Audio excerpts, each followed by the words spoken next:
أنا لولاكم كيفما حبكم كيفما أهواكم من أنا لولاكم كيفما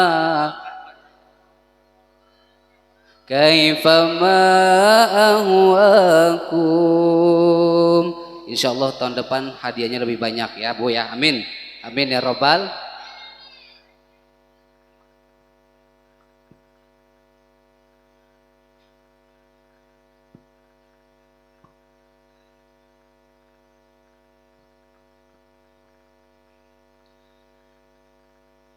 Assalamualaikum warahmatullahi wabarakatuh.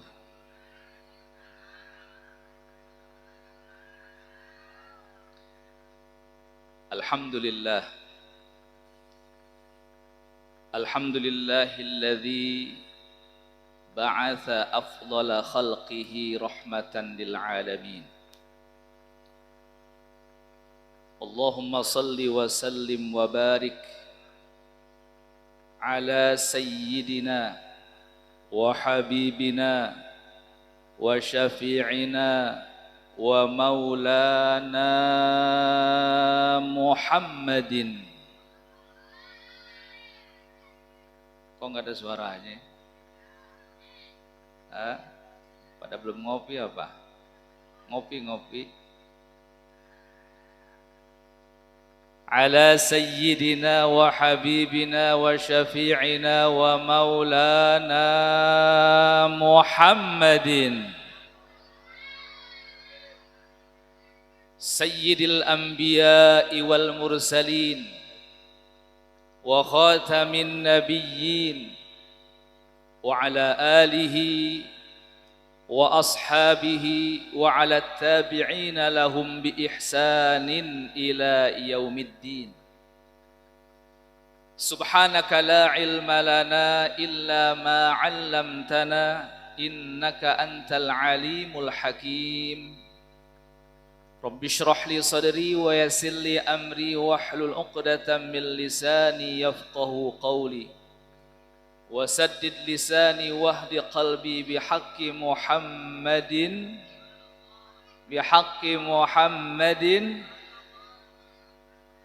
Allahumma anfa'na bima 'allamtana wa 'allimna ma yanfa'una wa zidna ilman wa yaqina. Alhamdulillah ala kulli hal wa na'udzu billah min hali ahlin nar. Allahumma rzuqna fahman nabiyyin wa hifdzal mursalin wa ilhamal malaikatil muqarrabin. Allahumma akrimna bil ilmi wa zayyinna bil hilmi wa akrimna bit taqwa wa jammilna bil afiyah bi rahmatika ya arhamar rahimin. Amma ba'du, faqad qala Allah ta'ala fi kitabihil mubin wa huwa asdaqul qailin. A'udzu billahi minasy syaithanir rajim.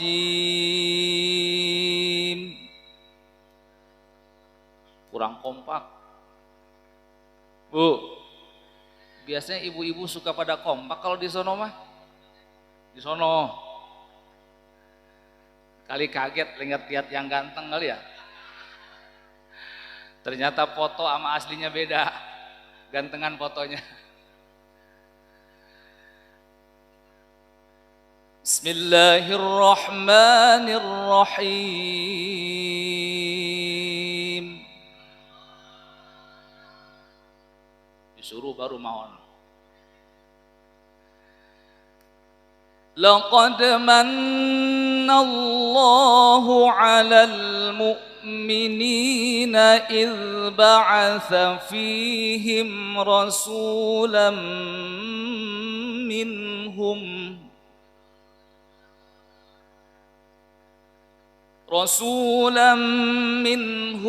yatlu 'alaihim ayatina wa yuzakkihim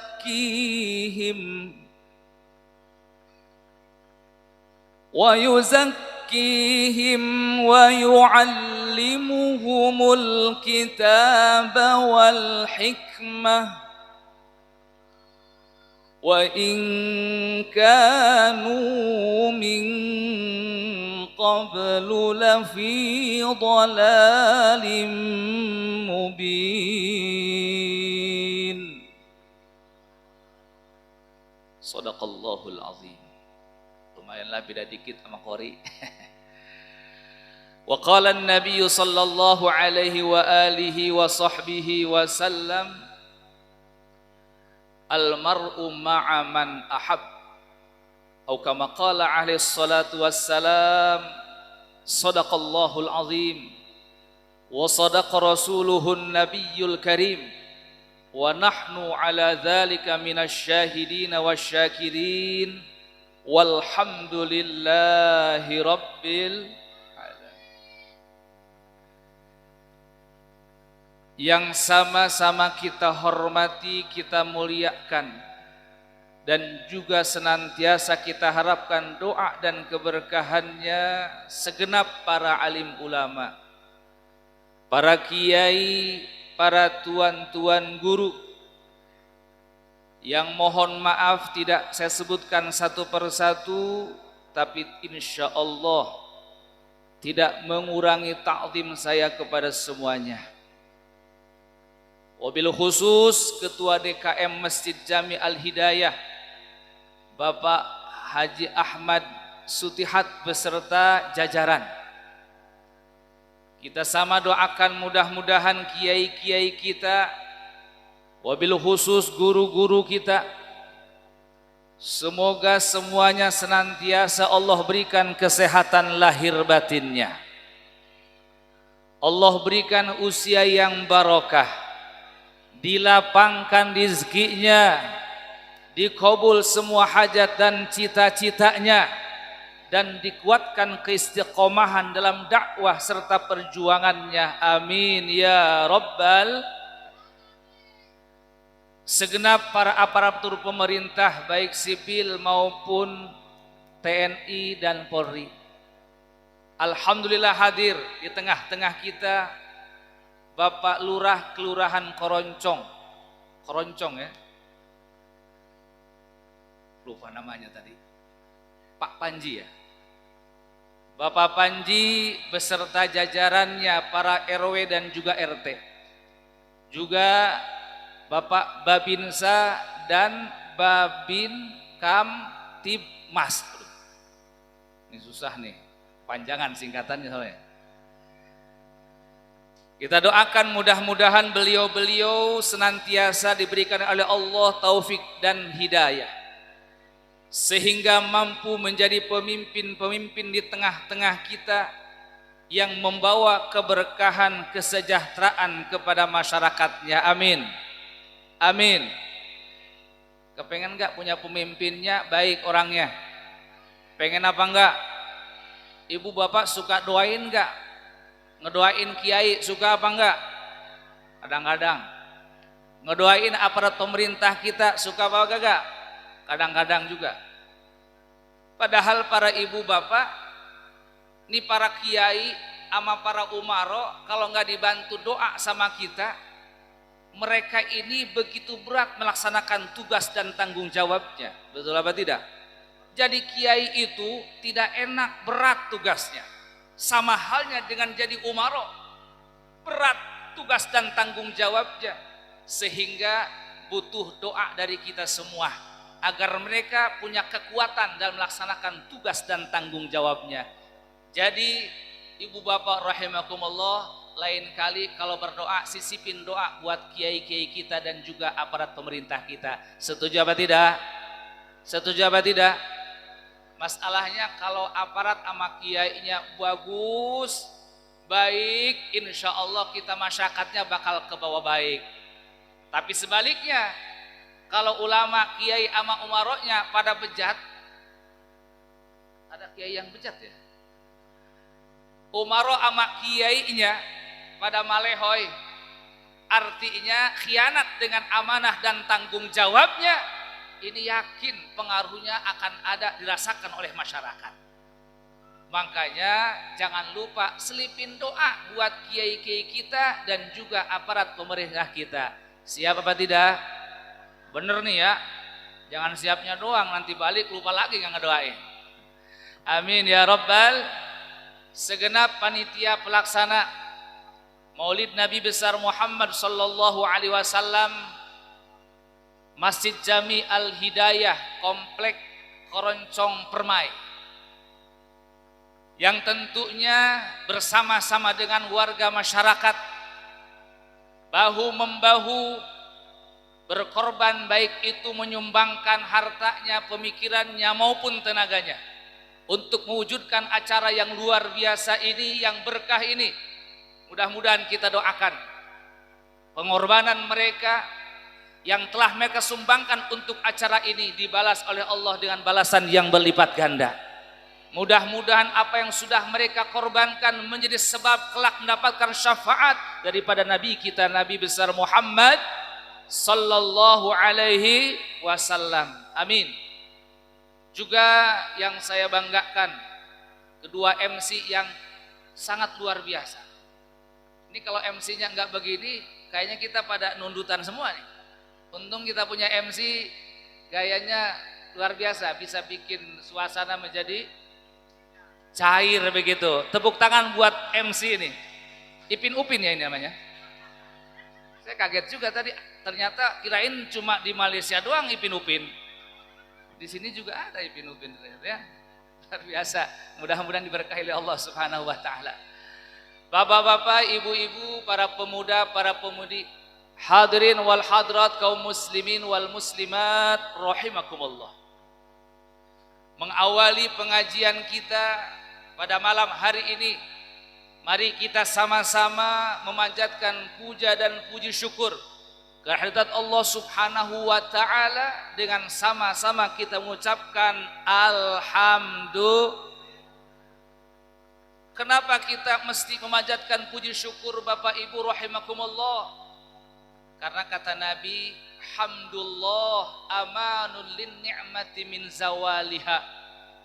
Ketika kita dapat nikmat dari Allah, lalu kita memuji Allah atas nikmat tersebut, maka pujian kita akan menjadi pengaman, penjaga atas nikmat tersebut agar tidak hilang dari kita.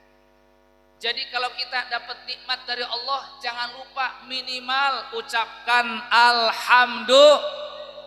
Cuman kadang-kadang penyakitnya kita nih, terutama kaum ibu nih. Kira-kira kalau dikasih duit nikmat apa bukan? Dapat duit nikmat atau bukan? Betul. Cuman sayangnya kalau dikasih duitnya gede baru dia ngucapin alhamdulillah. Giliran suaminya ngasih 10.000, boro-boro ngucapin alhamdulillah, yang ada manyun di sono begitu tuh kadang-kadang ibu-ibunya. Tapi gak tahu kalau di sini mah. Ini penyakitnya kita tuh. Kalau dapat nikmat yang kecil kagak mau ngucapin alhamdulillah. Kalau yang kelihatannya gede baru tuh alhamdulillah. Saking syukurnya sampai makhrajnya juga salah. Mestinya alhamdulillah jadi alhamdulillah. Ini dia bahaya juga nih kalau begini diomelin sama imam masjid nanti ya. Masya Allah. Salawat dan salam semoga senantiasa tercurah limpahkan atas junjungan kita, teladan kita, orang yang senantiasa kita harapkan syafaatnya di dunia sampai di akhirat nanti. Dialah habibana wa nabiyyana wa maulana Muhammad sallallahu alaihi wasallam, juga atas keluarganya, sahabatnya dan seluruh pengikutnya. Mudah-mudahan kita semuanya kelak di akhirat diakui sebagai umatnya dan mendapatkan syafaatnya beliau. Amin ya rabbal, amin ya rabbal. Bu, biasanya kalau orang demen atau suka atau cinta sama orang lain, biasanya sebabnya apa? Kira-kira ini bukan MC nih, demen sama satu cewek, Biasanya sababiah demennya apa? Tampangnya. Kalau kita cermati, sebab yang menjadikan orang itu suka ataupun cinta antara dua. Kadang-kadang sebabiahnya karena bagus rupanya. Kita ngelihat orang bagus rupanya, muncul tuh di hati demen suka. Kadang-kadang bukan karena tampang ataupun bagus rupanya, tapi karena bagus akhlak dan tingkah lakunya, betul nggak? Rupanya sih biasa-biasa aja, rata-rata dah. Tapi akhlaknya, tingkah lakunya bagus. Maka orang yang begini nih didemenin sama orang lain, betul? Nah, orang tua ada 4 macam. Ada orang yang bagus rupanya tapi jelek akhlak sama tingkah lakunya. Kira-kira orang macam begini wajar gak kalau didemenin? Kalau dicintai wajar apa enggak? Wajar lah. Ya wong dia punya bagus rupa, tampan, cantik, walaupun jelek akhlaknya orang demen, wajar. Bagus rupanya walaupun jelek akhlaknya, wajar. Ada orang yang jelek rupanya tapi bagus akhlak dan tingkah lakunya. Kira-kira orang macam begini wajar gak didemenin? Wajar kan? Wajar, karena dia punya bagus akhlak dan tingkah laku walaupun wajahnya yang keras dong, wajahnya kayak takut ini ya. Ada orang yang dia punya wajahnya jelek, akhlak dan tingkah lakunya juga jelek. Nah, kira-kira kalau ada orang demen pada orang yang macam begitu tuh, wajar apa enggak? Wajar apa enggak? Ini yang perlu dicurigai ibu bapak. Aneh juga nih, kok bisa-bisanya orang yang jelek rupa sama jelek akhlaknya kok didemenin, kok disukain, kok didukung. Nah ini perlu dipertanyakan ini. Kalau orang dia jelek rupanya, jelek akhlaknya, tapi orang bisa cinta sama dia, bisa suka sama dia, ini perlu dipertanyakan karena itu tidak wajar. Nih kalau MC mah pada demen wajar, dia cakep-cakep, cakepan anak tapi dikit dah.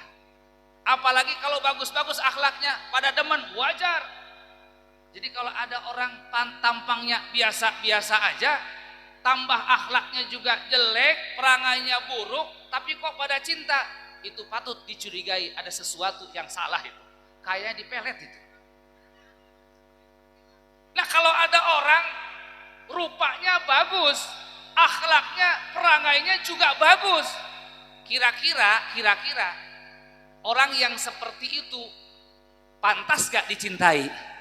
Wajar gak dicintai? Bukan pantas lagi, bukan wajar lagi, tapi sangat-sangat pantas dan sangat wajar. Betul apa tidak? Betul apa tidak? Apa alasannya untuk tidak cinta kepada orang yang bagus rupa dan bagus akhlaknya? Maka para ibu bapak rahimakumullah, jikalau memang orang yang punya bagus rupa dan bagus akhlak serta perangainya sangat pantas dan wajar untuk dicintai, maka ketahuilah sesungguhnya tidak ada orang yang paling bagus rupanya, yang paling bagus akhlak dan perangainya melebihi baginda Nabi besar Muhammad sallallahu alaihi wasallam. Sallu ala Muhammad. Oleh karena itu, kalau memang kita tahu bahwa tidak ada orang yang bagus rupanya melebihi Nabi kita, tidak ada orang yang bagus akhlaknya melebihi Nabi kita, maka tidak ada yang paling pantas dan wajar untuk dicintai kecuali Nabi kita, Nabi Muhammad. Jika ada orang yang dia tidak cinta kepada Nabi, dia tidak suka dengan Nabi, maka itu ada sesuatu yang salah dalam hatinya, ada penyakit yang kotor dalam hatinya. Aneh, palurahnya kasepnya bager, tapi masyarakatnya teresep, pan aneh tuh kira-kira. Kecuali pun palurahna nya goreng, nya akhlakna goreng, hewa kabehan wajar. Ieu malurahna kasep bager meureun. Atupan kula mah lain urang dieu teh nyaho. Ieu ngarti bahasa Sunda henteu? Enggak ngarti. Lain kata Pak Imam Masjid tadi, orang Semarang, isinya Palembang. Waduh, Kayaknya nggak ngerti kalau bahasa Sunda ini. Tapi udah lama 20 tahun udah paham ya. Masa iya orang yang bagus rupanya, yang bagus akhlaknya kita tidak suka, tidak cinta kepada orang tersebut? Makanya ketika ada orang yang tidak cinta, tidak suka kepada Nabi kita, Nabi Muhammad Sallallahu Alaihi Wasallam, maka itu jelas dan nyata ada satu penyakit di dalam hatinya. Makanya zaman dulu nih ketika Nabi kita diutus oleh Allah Subhanahu Wa Taala untuk mengajak umat manusia mentauhidkan Allah, menyembah hanya kepada Allah, untuk meninggalkan akhlak-akhlak tercela, banyak orang yang tidak suka dengan Nabi kita, banyak orang yang benci dengan Nabi kita. Bukan karena mereka tidak tahu Nabi kita itu orang yang hebat rupanya, bukan mereka tidak tahu Nabi kita itu paling bagus akhlaknya, tapi karena penyakit dalam hati mereka sehingga mereka tidak mau mengikuti ajakan Nabi kita, Nabi besar Muhammad. Tadi kata MC, Nabi kita digelari dengan Al-Amin. Itu yang ngasih gelar Al-Amin bukan orang-orang muslim, orang-orang kafir Mekah yang saat itu Nabi kita belum diangkat menjadi Nabi, belum diangkat jadi Nabi.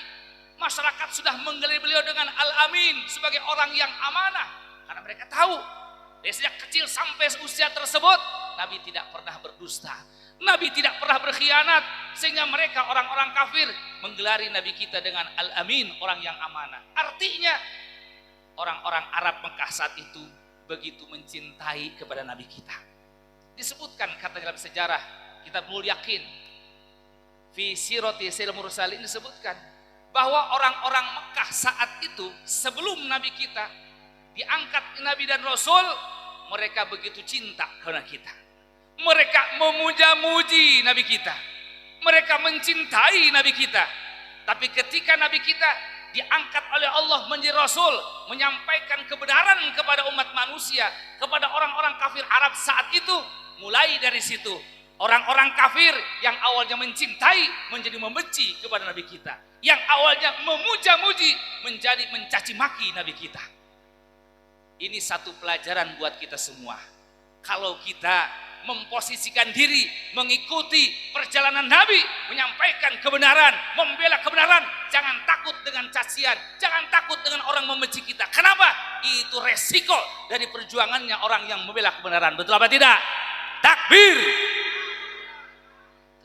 Jadi kalau Ustadz, Kiai, aparat pemerintah, Pak Lurah, Pak Polri, Pak Polisi, Pak TNI, ketika memposisikan diri, memperjuangkan kebenaran, membela kebenaran, lalu beresiko dibenci orang, dibully orang, dicaci maki orang, itu biasa, perjuangan memang seperti itu. Dari sononya juga seperti itu. Jangankan kita yang rupanya model begini, jangankan kita yang akhlaknya model begini, Nabi aja yang rupanya sempurna, akhlaknya paling bagus, ketika menyampaikan kebenaran dibenci, dibully, dicaci maki, disakiti oleh orang-orang kafir yang tidak suka dengan beliau. Bukan tidak suka dengan keindahan wajahnya, bukan tidak suka dengan akhlaknya, tapi tidak suka dengan kebenaran yang disampaikan oleh Nabi kita, Nabi Muhammad. Sallu ala Muhammad, sallu ala Muhammad. Makanya siapapun kita yang kalau memang kita ingin memposisikan diri, baik itu sebagai penyampai pesan agama alias jadi ustadz, jadi kiai, ataupun sebagai orang yang mengurus urusan umat, jadi lurah, jadi camat, jadi bupati, jadi gubernur atau jadi presiden, termasuk juga aparat dari kepolisian maupun TNI. Kalau kita berada di posisi itu, saya kira kalau betul mereka akan membela kebenaran, menjaga kebenaran, melawan kezaliman, saya yakin mereka harus siap dengan yang namanya cacian dan makian. Ya tambah bangsa malehoy. Tahu malehoy? Bangsa nu sieun dicaci, sieun dimaki, sieun dibole, geus dengan ulah jadi pemimpin. Betul apa tidak? Ya iya. Orang yang tidak siap untuk dicaci, orang yang tidak siap untuk dibully, jangan sekali-kali pengen jadi pemimpin. Kenapa? Karena resiko pemimpin, apalagi pemimpin yang betul-betul ingin membela kebenaran, menegakkan melawan kezaliman, yakin dalam perjalanannya dia akan dicaci, dibully, bahkan bisa jadi dilengsarkan dari kepemimpinannya. Betul apa tidak? Nah ini kan lagi pada usum pencalonan nih, diingetin nih sama yang mau pada nyalon, ya Kalau mau nyalon bukan cuma modal duitnya doang. Kata tadi modalnya doa sama duit, betul itu Bu. Sepinter apapun, sehebat apapun orang, nyalon, mau nyalon jadi kepala desa, nyalon lurah, nyalon bupati, nyalon gubernur dan seterusnya, presiden, tetap sehebat apapun dia, teu boga duit mah moal aya nu milih. Kok betul sih? Kenapa betul? Betul ya begitu. Saya kira di sini sama di sono berbeda. Ternyata di sono di sini sama aja pada Bantennya. Gak bisa sepinter apapun, sehebat apapun, kalau dia nggak punya modal, nggak bakalan ada yang milih. Coba aja lakuin begitu. Kenapa saya bilang begitu? Saya ngalamin soalnya. Soalnya saya ngalamin. Saya ini salah satu kandidat calon Bupati Pandeglang kemarin. Tapi kemudian nggak jadi. Kenapa? Karena kiai-kiainya ngedoainnya jangan jadi. Nih Pak Haji Ahmad Sutihati, temennya bilang mendingan jangan deh. Ya, akhirnya jadi nggak jadi kita. Alhamdulillah, pada seneng saya nggak jadi itu. Pada alhamdulillah katanya mendingan nggak jadilah begitu.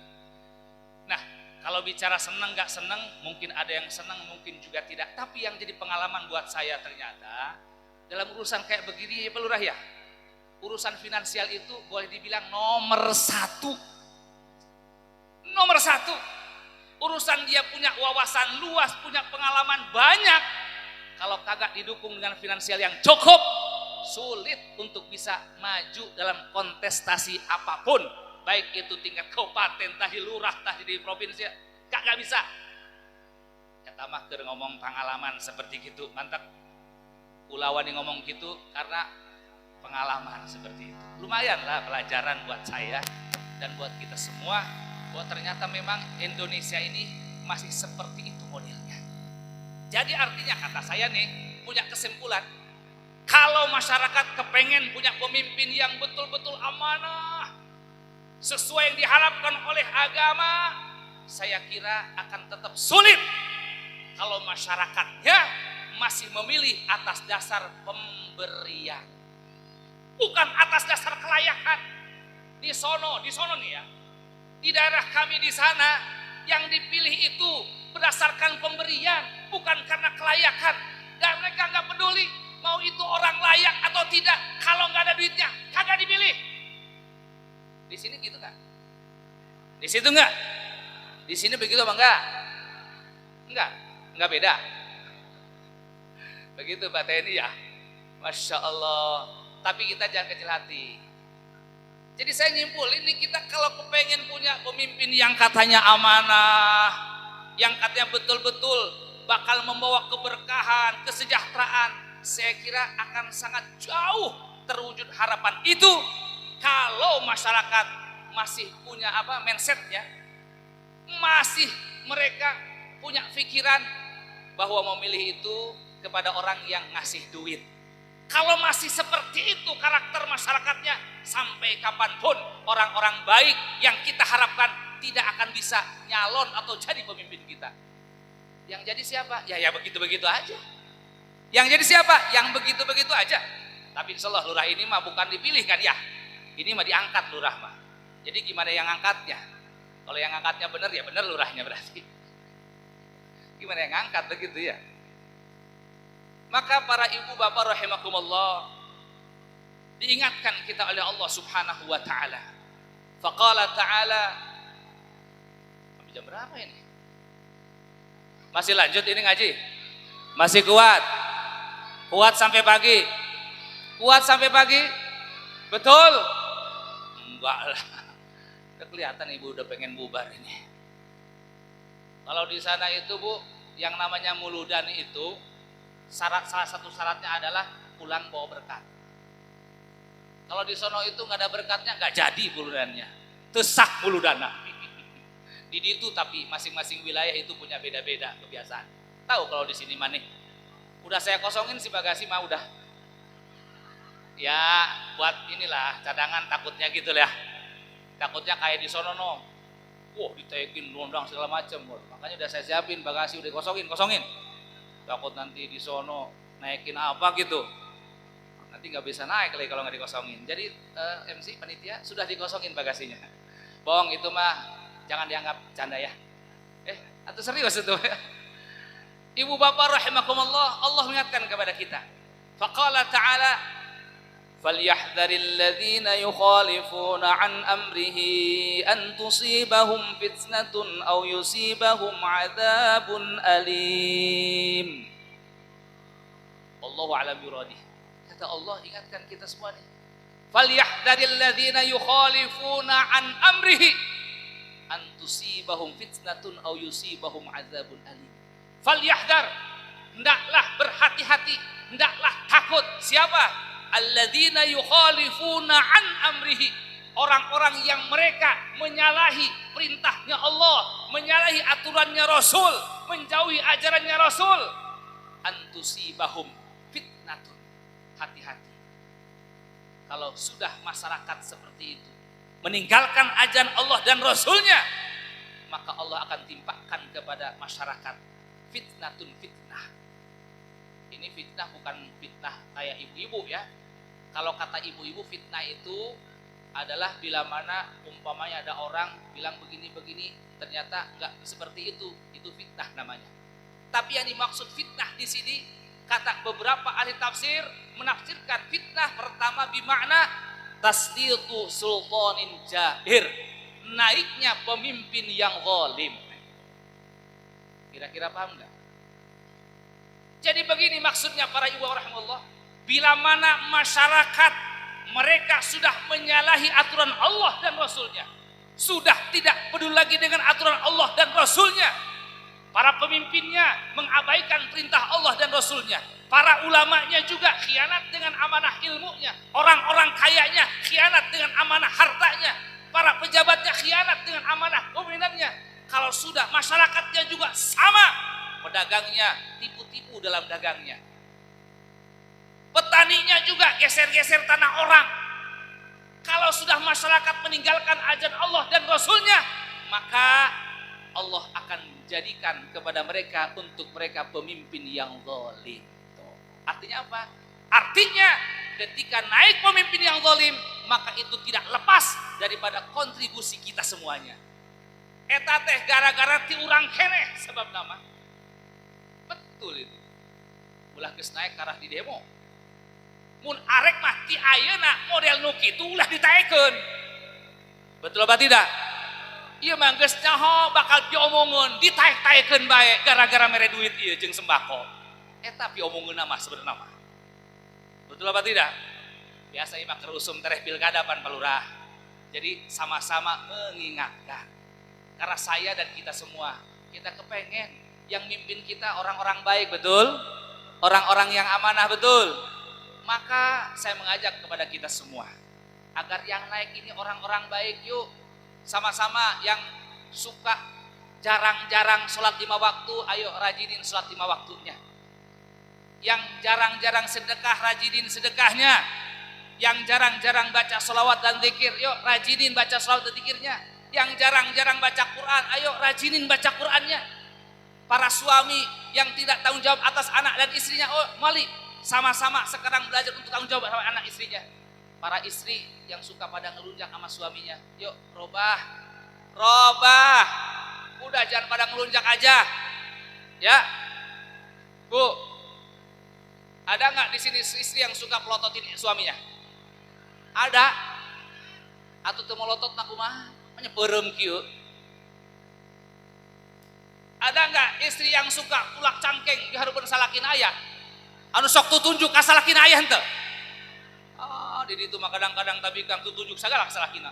Andika eta ngalunjak jasa sabikang kitu. Mun kula bawa pemajikan kitu, nambah kula mah kawin deui.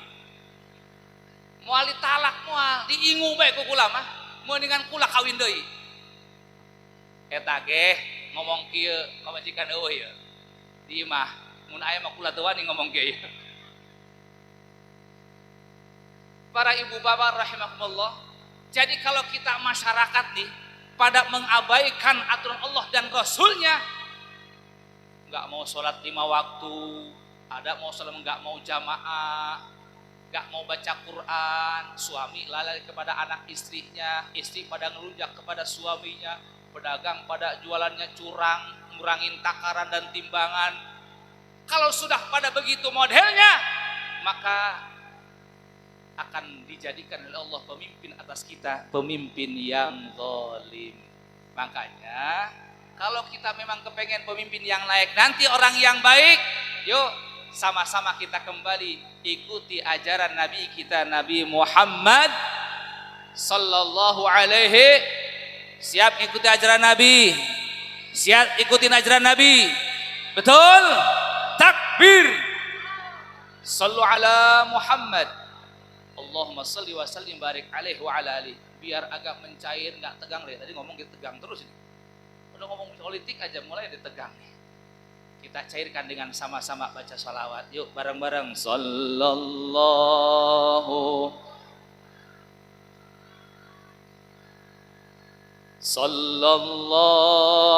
alaihi wasallam.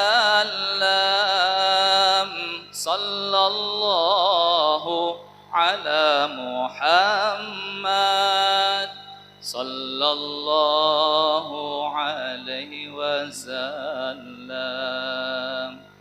Ya Nabi salam alaika, ya Rasul salam alaika, ya Habib salam alaika, salawatullah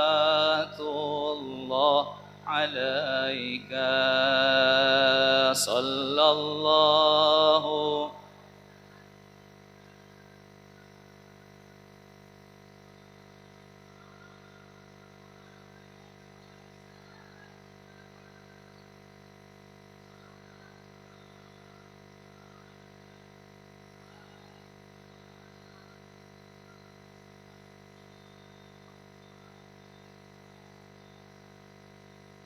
Kalau cuma naik pemimpin yang zalim, walaupun itu serem, tapi ada yang lebih serem lagi dari itu. Kalau kita masyarakat mengabaikan ajaran Allah dan Rasulnya, salah satu fitnah yang akan Allah timpakan kepada kita adalah tadi naiknya pemimpin yang zalim. Tapi ada yang lebih serem lagi dari itu. Apa? Allah akan menjadikan hati kita keras, terkunci, sehingga apapun nasihat kebaikan tidak akan tembus dalam hatinya. Itu lebih ngeri lagi. Sehingga dia akan mati dalam keadaan tidak membawa iman. Saya kira kalau naik pemimpin zalim, serem memang, ngeri memang, tapi lebih serem lagi bila mana gara-gara kita menjauhi ajaran Rasul, Allah kunci mati hati kita sehingga kita mati suul khotimah, tidak bawa iman. Nauzubillahi min dzalik. Maka mudah-mudahan Allah berikan taufik hidayah kepada kita, berkah maulid kita pada malam hari ini. Amin ya rabbal, amin ya rabbal. Di sini punya tema berakhlak mulia dengan meneladani etika dan moralitas Nabi Muhammad sallallahu alaihi wasallam. Ini kalau kita bicara tentang bagaimana akhlaknya beliau, sungguh sangat luar biasa dan tidak akan cukup waktu yang sebentar untuk menceritakannya. Tetapi satu hal yang Allah memberikan kepada beliau melebihi daripada yang lainnya adalah apa? Allah memberikan di hati beliau rahmah, kasih sayang yang sangat luar biasa kepada hamba-hamba Allah. Sampai Allah menerangkan, wa ma arsalnaka illa rahmatan.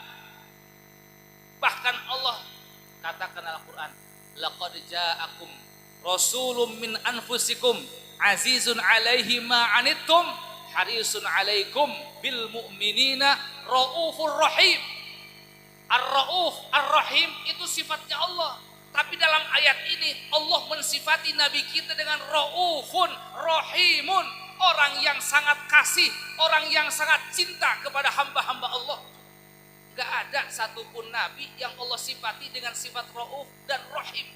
Menunjukkan apa? Menunjukkan bahwa Nabi kita punya satu kelebihan di antara yang lainnya. Allah kasih hatinya rasa cinta dan kasih yang luar biasa kepada hamba-hamba Allah. Makanya para jamaah semua, kalau kita ingin mengikuti menteri Nabi, maka yang pertama tanamkan di hati kita rasa cinta dan kasih kepada sesama. Ini penting. Kalau kita ngajar ngaji, kalau hati kita tidak didasari karena rasa cinta dan kasih, ngaji kita kagak bakalan tembus. Tidak akan nyambung sama orang yang jadinya. Begitu juga para aparat pemerintah, kalau mereka memimpin masyarakat tanpa didasari hati kasih sayang ke masyarakatnya, saya kira yang akan timbul adalah kezaliman dan kezaliman. Makanya siapapun kita, kalau ingin menteri Rasul, maka yang pertama tanamkan di hati kita rasa cinta dan kasih kepada sesama. Bagaimana dengan orang yang beda akidah? Secara kemanusiaan, walaupun berbeda akidah, tetap kita harus memiliki kasih sayang kepada mereka. Apalagi dengan orang yang satu akidah dengan kita. Yang saya tidak habis pikir begini, ada orang yang dia menunjukkan kasih sayang kepada orang yang berbeda akidah, tapi dengan orang yang satu akidah, ya Allah, bencinya bukan main, galaknya bukan main. Ini yang saya nggak ngerti. Kita suka dipertontonkan oleh orang-orang yang mereka dengan sesama kaum muslimin begitu galaknya, begitu bencinya, tapi kepada orang-orang yang berbeda akidah mereka begitu hormatnya, begitu kasih sayangnya, dicium kening nage. Ini apa-apaan? Kalau memang nih ya, kita mencintai orang lain yang beda akidah atau berkasih sayang dengan mereka, apa yang dilakukan kepada yang sesama akidah lebih lagi masih mending eta mah kira-kira gitu. Iya mah ari jeung pada jelma anu saakidah sesama Islam begitu bencinya, begitu galaknya. Tapi kepada orang yang berbeda akidah mereka begitu menampakkan kasih sayang dan takzimnya. Nauzubillahi min. Dasarnya apa yang mereka pakai? Ayat mana yang mereka pakai? Apa mereka tidak baca? Walladzina ma'ahu asyidda'u 'alal kufar ruhama'u bainahum. Saya bukan atas dasar memprovokasi, tapi dalam hal ini kita harus bisa mendudukan sesuatu pada posisinya yang benar. Betul apa tidak? Toleransi itu harus dijaga. Betul? Tapi jangan kebablasan. Saya orang Pandeglang. Di Pandeglang itu orang yang non-Islamnya, orang yang non-Muslimnya sangat sedikit. Bisa dihitung. Tapi belum pernah ada ceritanya. Dari dulu sampai sekarang orang-orang yang non-Muslim di sana disakiti, digebukan, can pernah cari tanah. Berarti apa? Menunjukkan orang Pandeglang begitu luar biasa toleransinya. Betul apa tidak? Jadi kami ini nggak usah diajar toleransi lagi. Dari dulu sudah diajarkan oleh kiai-kiai kami. Kami tidak pernah diajarkan untuk mengganggu orang yang berbeda agama. Masing-masing baik. Ngan kuari ieu teu kaharti kulama.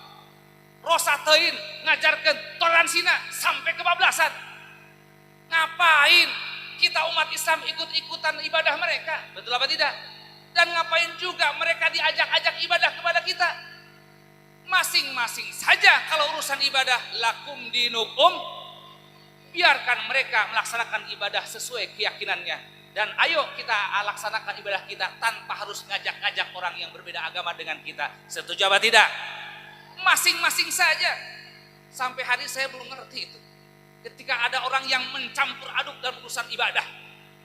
Ini diajak ke sini, yang ini dia ke sana. Ngapain? Dari mana dasarnya? Saya kagak ngerti itu. Tapi kalau dalam masalah kemanusiaan, ada orang yang bukan Islam, mereka kena musibah, kita bantu. Itu sih memang diperintahkan oleh agama kita. Dalam urusan sosial kemanusiaan tidak boleh kita memilah dan memilih. Siapapun dia, agamanya apapun, etnisnya apapun, sukunya apapun.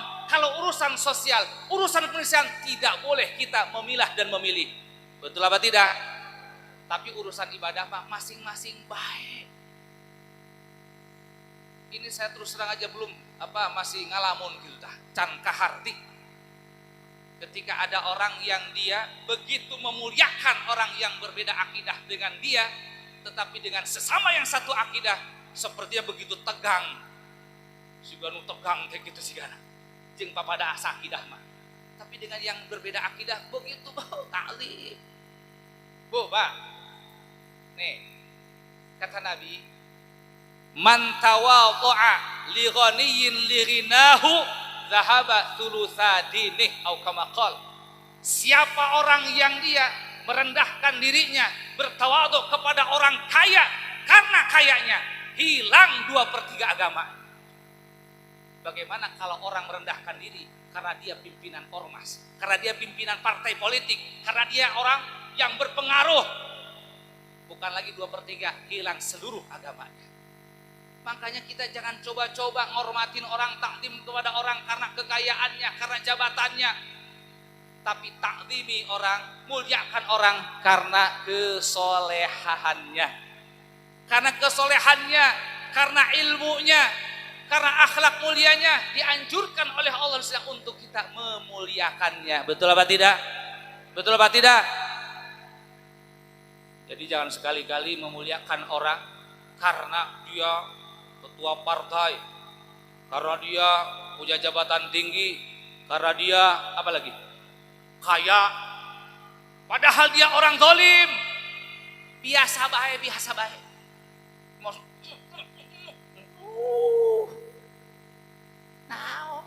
Biasa baik.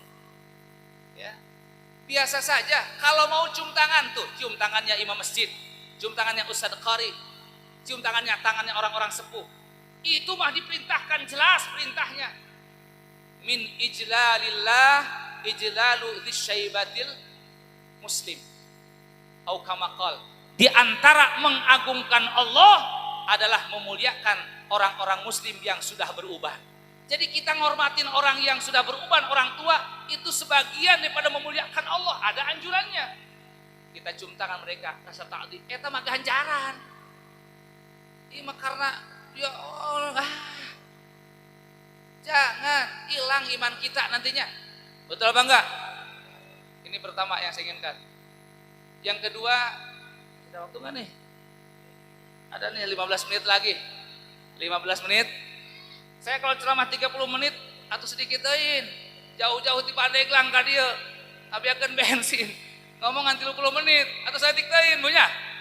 Urang ieu mah ngajina kulantaran simkuring mah jauh di Pandeglang, ngajina rek sampai jam 2. Siap ngaji sampai jam 2, siap. Kula nu teu siap. Itu yang pertama. Jadi kalau kita ingin meneladani Rasul sallallahu alaihi wasallam, maka yang paling penting adalah tanamkan di hati kita rasa syafaqah ataupun kasih dan sayang. Ketika ada orang yang dia tidak punya pengetahuan agama, kita punya, sayangi mereka dengan cara ajarkan mereka ilmu agama. Ketika ada orang yang mereka berbuat maksiat, sayangi mereka dengan cara apa? Ditegur, dinasehati, diingatkan. Kamun orang ningali dulur orang maksiat, berbuat mungkarot, mabok, main judi, diantepkeun, eta ngaranna jelema teu boga hate kasih jeung sayang, eta ngaranna teu karunya. Tapi lamun jelema ningali dulurna bermaksiat, lalu dia samperin, dia ingatkan, dia tegur, dia nasihati, itu namanya orang punya rasa kasih sayang, gitu namanya. Ieu mah kadang-kadang anu negor, anu nganasehatan pada ngahewaan. Rek naon tos ieu tangana nasehatan, sok suci. Iya betul. Wah, sok suci, sok bener ngenasehatin orang. Biarnya sih jangan usil, orang maksiat biarin dia yang rugi. Itu pemikiran yang salah. Pemikiran yang bila mana kita semua nih tidak mau peduli kepada sesama, terutama kepada kaum muslimin. Ketika mereka melakukan kemungkaran dan kemaksiatan, sabodokeun ku urang, teu dek dinasehatan, teu dek diingatkeun, teu dek ditegur. Maka ibu bapak rahimakumullah, Kangjeng Nabi dina hadisna mengancam, la ta'murunna bil ma'ruf wa la tanhahunna 'anil munkar au yusallitanallahu 'alaikum sultanan zaliman. Balikannya dia baik. Kalian memerintahkan orang lain dengan hal yang baik atau mencegah orang lain daripada kemungkaran, akan menjadi baik kalian kehidupan. Tetapi bila mana kalian meninggalkan alias tidak nyuruh orang berbuat baik, membiarkan orang berbuat maksiat, maka janji Nabi hadisnya, Allah akan taikan pemimpin atas kalian orang yang zalim. Ini gara-gara kita lagi aja nih naik lagi yang zalim. Makanya jangan suka membiarkan bila mana ada saudara kita yang berbuat maksiat dan mungkar. Jelas apa tidak? Jelas apa tidak? Itu yang pertama. Yang kedua, Nabi ajarkan kepada kita agar kita selalu menghargai, selalu berterima kasih, selalu bersyukur kepada siapapun yang punya jasa atas kita, kepada siapapun yang dia menjadi wasilah datangnya nikmat Allah kepada kita. Contoh guru ngaji kita. Dulu kita nggak bisa baca Quran, lalu kemudian kita ngaji ke seorang ustadz. Dengan bimbingan itu ustadz dari tadinya tidak bisa baca Quran menjadi bisa baca Quran. Bisa baca Quran, nikmat apa bukan? Nikmat apa bukan? Jasa siapa?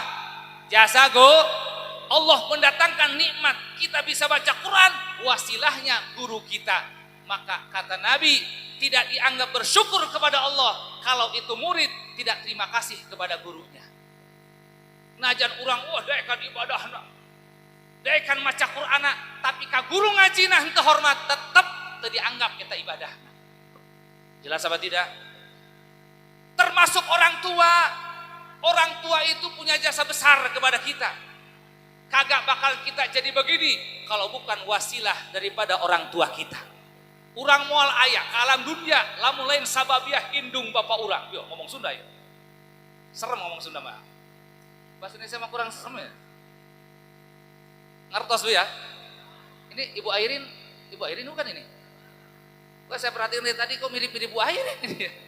Kayak yang di fotonya itu. Oh deui be tadi naon? Hah? Apa tadi? Kayak Airin. Iya mah. Gimana sih? Udah. Sampai di situ aja ngomongnya, jangan kelanjutan. Ini orang tua kita. Orang tua kita itu punya jasa besar kepada kita. Kagak bakal ada kita ke dalam dunia kalau bukan wasilah orang tua. Sampai jadi polisi, sampai jadi TNI, ini wasilah orang tua. Kalau orang tuanya enggak didik mereka, enggak dukung mereka, enggak arahkan mereka, enggak bakalan jadi begini. Maka jangan lupakan jasa orang tua. Makanya kalau ada anak lunjak ke orang tuanya, bikin nangis orang tuanya, sakit hati sama tingkah anaknya, udah anak yang begitu kaluhur moal pucukan kahandap moal akaran alias kawalat hirupna. Bahasa naon tah? Kaluhur moal pucukan kahandap moal akaran. Atuh jelema rek akaran kumaha? Mun tatangkalan mah akarannya. Pucukan, ieu mah jelema mah jelema pucukan. Cek bahasa teh mah kaluhur moal pucukan kahandap moal akaran alias eta jalma hirupna kawalat. Hah? Kualat. Salah deui wae ngomongnya. Kualat ya? Kualat. Hirupna kualat Pak TNI, Pak polisi, kualat. Kalau dia tidak menghargai jasa orang tua. Kadang bukan cuma guru, bukan cuma orang tua yang punya jasa atas kita. Kadang teman kita punya jasa sama kita. Betul nggak Bu? Suami kira-kira punya jasa nggak sama istri? Punya.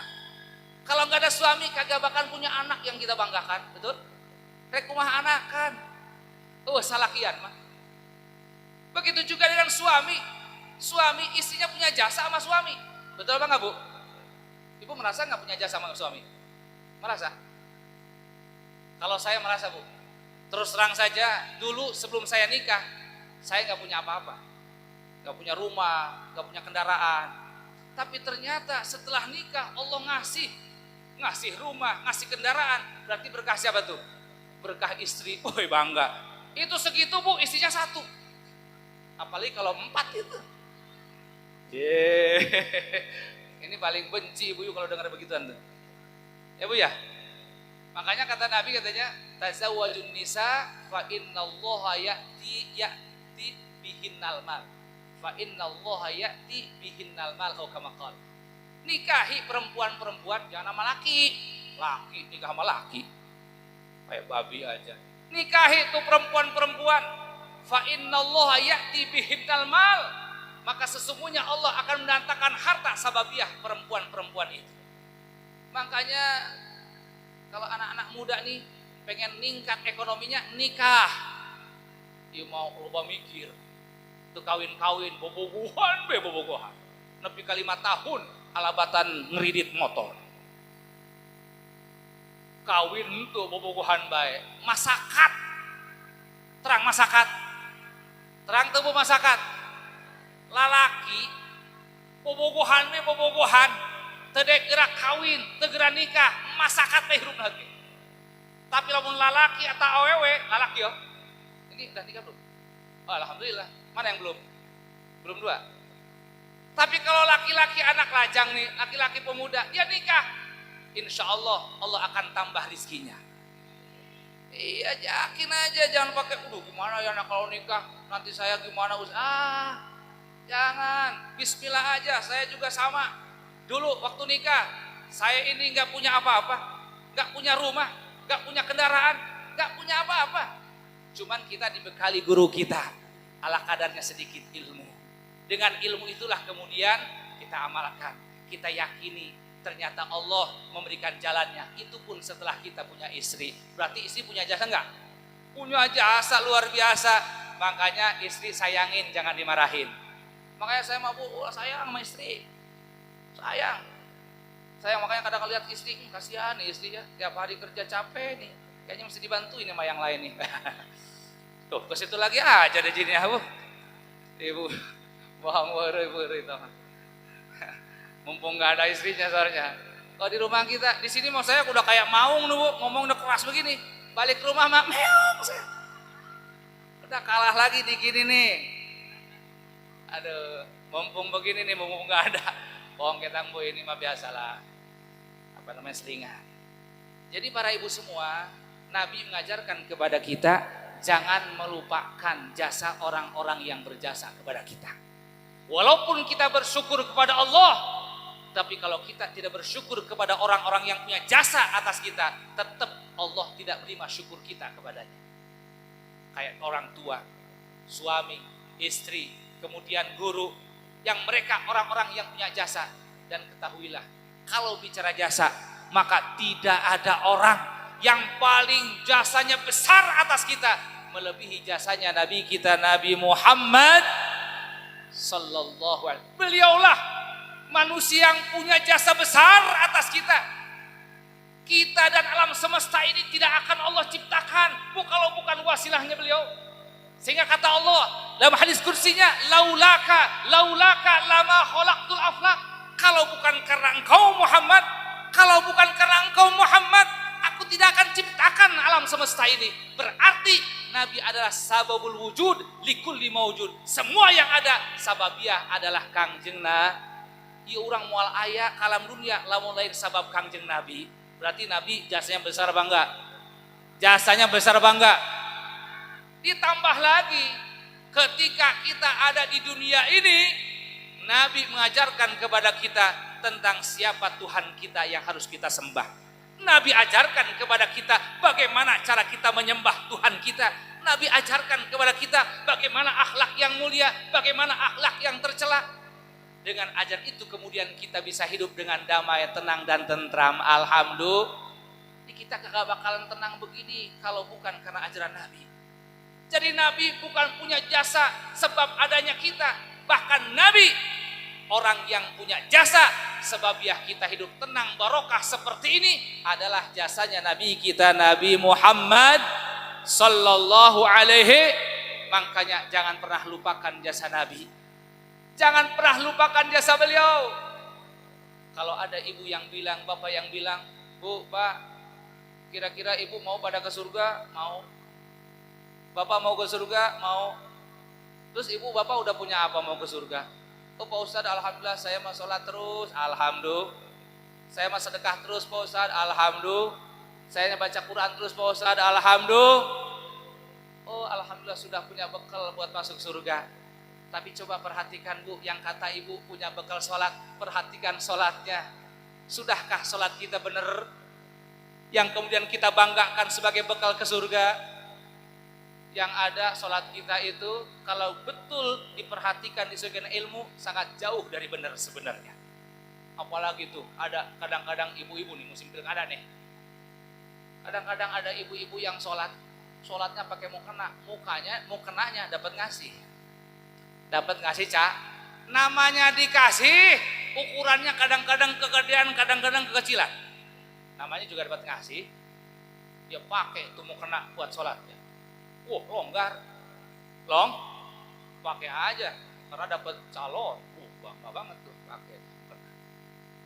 Karena kelonggaran sehingga tuh rambutnya pada kelihatan. Rambutnya kelihatan, rambut aurat apa bukan? Aurat, wajib ditutup saat sholat. Dia sholat Allahu Akbar, pas dia ruku betot kan nih. Ya kelihatan lah segini. Tuh, sholat macam begitu kira-kira sah apa tidak? Sah apa tidak? Ada anak muda semangat agamanya luar biasa, kita bangga. Cuman sayang saya perhatikan ketika waktu sholat anak muda ke masjid, dia pakai celana panjang, dia pakai kaosnya agak ketatan dikit, celana panjangnya jin agak kendor ke bawah dikit tuh, agak turun. Udah gitu kan dia sholat Allahu Akbar. Awalnya sih ketutup udah tuh belakangnya. Pas dia ruku udah mulai tuh kebetot ke atas bajunya. Celananya kebetot ke bawah, ya kelihatan lah lubangnya. Itu bagian di aurat.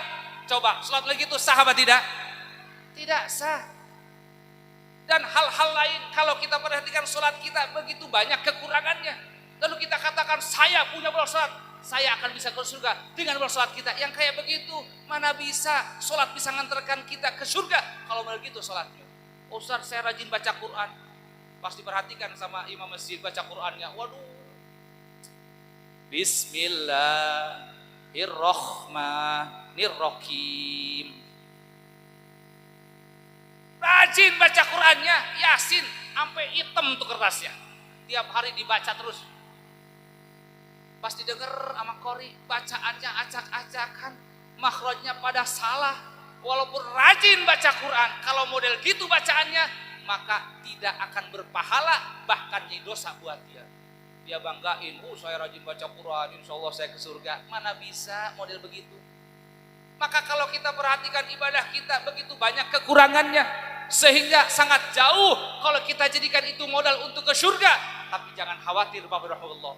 Walaupun ibadah kita banyak kurangnya, jangan khawatir. Kita punya andalan. Apa andalan kita? Andalan kita syafaatnya Nabi besar, Nabi kita Nabi Muhammad. Itu andalan kita. Karena ketika Allah menjanjikan kepada Nabi kita dalam surat Ad-Duha, Allah berfirman, "Wala saufa yu'tika rabbuka fatarda." Wala saufa yu'tika, dan pasti akan memberikan kepadamu Muhammad rabbuka, Tuhanmu yaitu Allah. Apa yang akan diberikan Allah? Apapun. Fatarda, sampai kau senang, sampai kau ridho. Ketika Allah janjikan itu, apa yang diinginkan Nabi? Nabi tidak ingin punya harta banyak. Nabi juga tidak minta tahta. Nabi juga tidak minta wanita. Apa yang Nabi minta? Kata Nabi, tidak akan senang hatiku, tidak akan bahagia hatiku, kecuali bila mana tidak ada satupun umatku di neraka. Ternyata yang Nabi inginkan kepada Allah, ternyata yang membahagiakan hatinya adalah bila mana kita umatnya tidak satupun di neraka. Sehingga kemudian Allah akan berikan daftar nama-nama ahli neraka dari umatnya, dan satu persatu akan disyafaati, dibela oleh Nabi, sehingga mereka ada yang tidak jadi ke neraka, ada yang sudah masuk kemudian dikeluarkan lagi dengan syafaat Nabi kita Nabi Muhammad. Maka kita malam hari ini bersama-sama ngadain maulid, intinya adalah agar kita dapat syafaat Nabi. Betul apa tidak? Betul apa tidak? Yang penting pupuk kecintaan kita kepada Nabi. jangan sampai berkurang. Terus tambahin tuh cinta. Salah satu ikhtiar untuk menambahkan cinta kita kepada Nabi adalah dengan kita banyak membaca sholawat kepada Nabi kita, Nabi besar Muhammad sallallahu alaihi. Para ibu bapak rahimakumullah, saya bilang tadi jangan lupa dengan jasa orang-orang yang berjasa atas kita. Kita kenal Allah, sababiyah siapa? Nabi awalnya. Tapi kemudian yang berhadapan dengan kita adalah para kiai, para ulama. Ulama, para aulia adalah orang-orang yang punya jasa kepada kita, mengenalkan kita kepada Allah. Maka jangan sekali-kali menghinakan mereka, merendahkan mereka, menyakiti mereka. Begitu juga orang-orang yang punya ketersambungan nasab dengan Kangjeng Nabi. Jangan sekali-kali kita menyakiti mereka, jangan sekali-kali kita melukai mereka. Kenapa? Walaupun umpamanya mereka bukan ulama, orang yang tidak berilmu, tapi karena ada nasab yang bersambung ke Nabi, menyakiti mereka sama dengan menyakiti Nabi. Sehingga contohnya, ibu gaduh incu, incu ibu degel umpamana. Ges gitu tiba-tiba ibu kerdiuk gila ngadenge, bu, incu ibu aya nu ngagebugan. Kira-kira eta ibu hate nyeri moal. Nyeri. Padahal mah anakna degel. Tapi sadajan degel eta anak dinya nyeri mah ku batur nyeri eta indung kolotna. Bener teh, Bu? Artinya apa? Artinya jangan sekali-kali menyakiti orang-orang yang punya ketersambungan dengan Nabi, baik ketersambungan ilmu maupun ketersambungan nasab. Baik orang yang punya ketersambungan ilmu, yaitu para ulama, pewaris ilmunya Nabi, atau orang yang punya ketersambungan nasab kepada Nabi. Kalau di kita para habaib namanya. Pak Ustad, tapi kan katanya habaib nggak nyambung Pak Ustad nasabnya. Bagaimana lu aja? Bagaimana dia aja?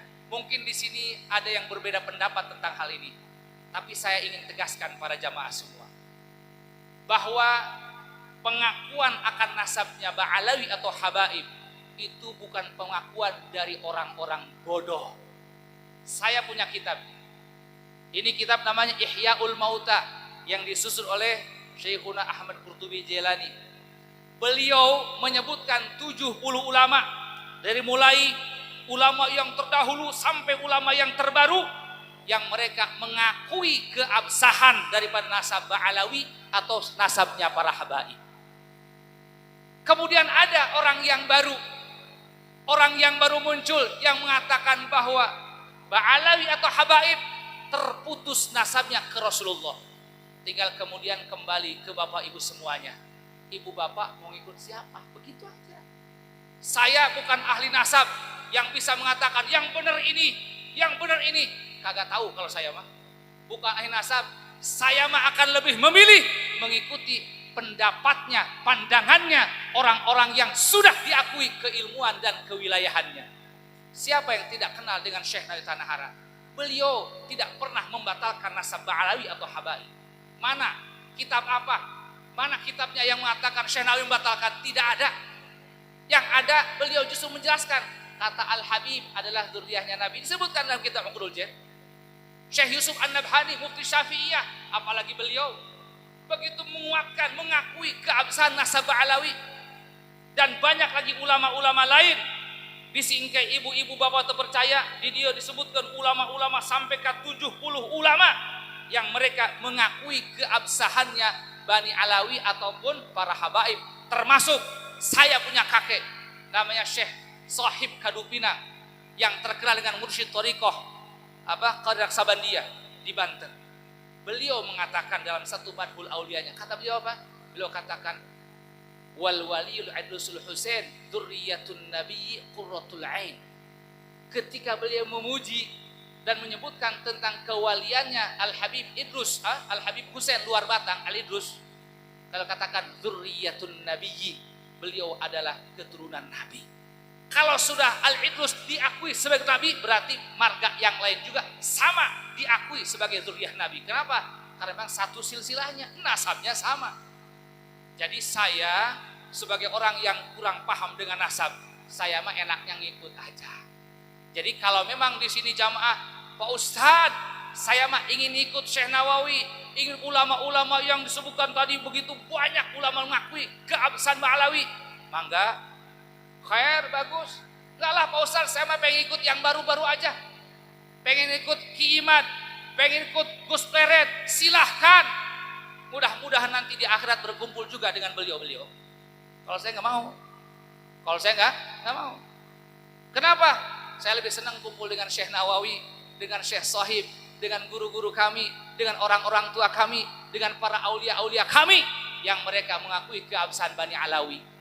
Nah, maka saya tegaskan di sini, pertama, polemik ini jangan diperbesar. Sudah selesai. Tinggal kemudian ibu bapak mau ngikut siapa? Mangga. Pak TNI mau ngikut yang mengabsahkan? Mangga. Mau ikut yang batalkan? Mangga. Tapi setiap kita mengikuti pasti ada konsekuensinya. Pasti ada konsekuensinya. Ikut ini ada konsekuensinya, ada ini ada konsekuensinya. Tapi bagi saya lebih nyaman, lebih tenang bila mana ngikut para aulia dan ulama yang sudah diakui keulamaan dan kewaliannya. Insya sebagai terakhir daripada pengajian ini, Nabi SAW bersabda dalam satu hadisnya, ma jalasa qaumun fayatafarraqu min ghairi salati ala nabi sallallahu alaihi wasallam illa tafarraqu an antana min jifati himarin au kama qala. Artinya tidaklah satu kaum, satu masyarakat berkumpul lalu kemudian mereka bubar berpisah tanpa baca salawat kepada Nabi, maka tempat tersebut akan memunculkan bau yang lebih bau daripada bangkai himar. Tapi baunya tidak tercium oleh bangsa jin dan manusia. Lalu siapa yang menciumnya?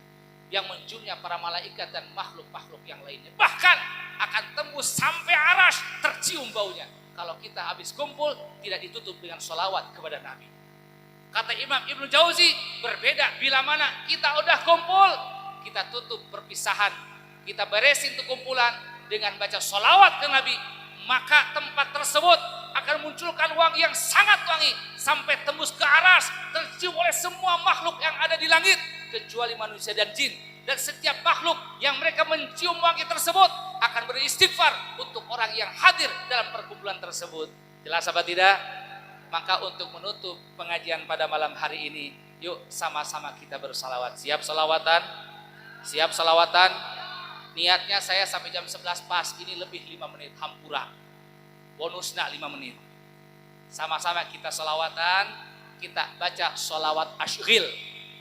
Kenapa? Biar Allah melenyapkan kezaliman dari orang-orang zalim.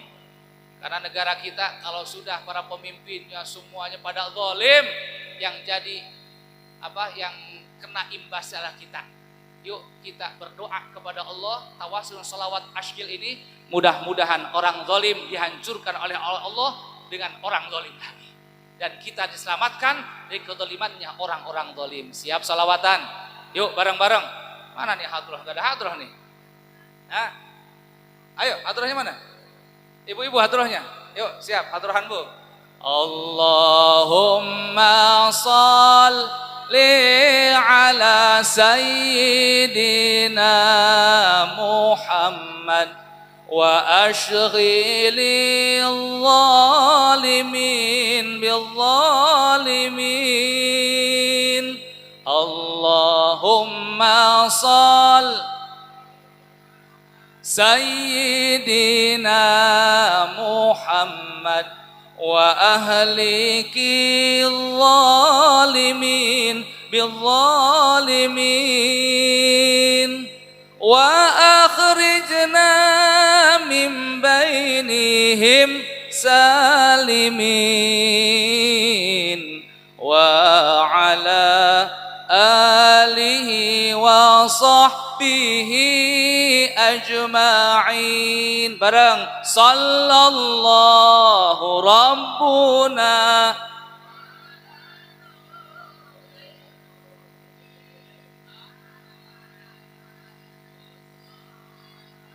sayyidil mursalin sallallahu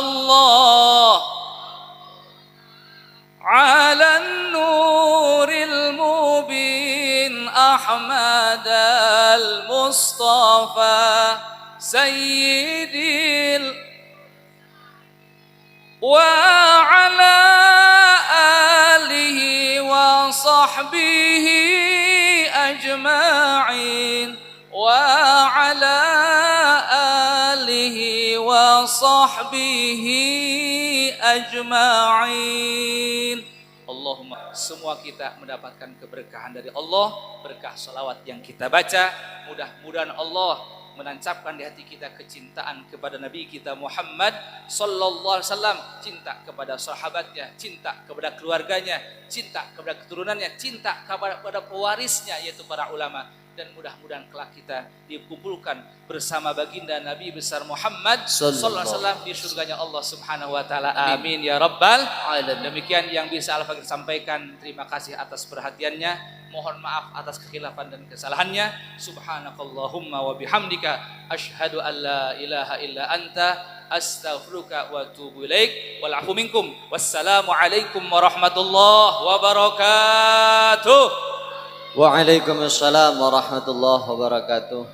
Jazakallah ahsanal jaza pada guru kita yakni Al-Mukarram Bapak Kiai Haji Ahmad Hafidz Rasyid, yang tentunya yang telah menyampaikan untayan-untayan hikmah yang mudah-mudahan tentunya bisa bermanfaat dan mendapatkan barakah dari Allah Subhanahu wa taala. Amin. Ya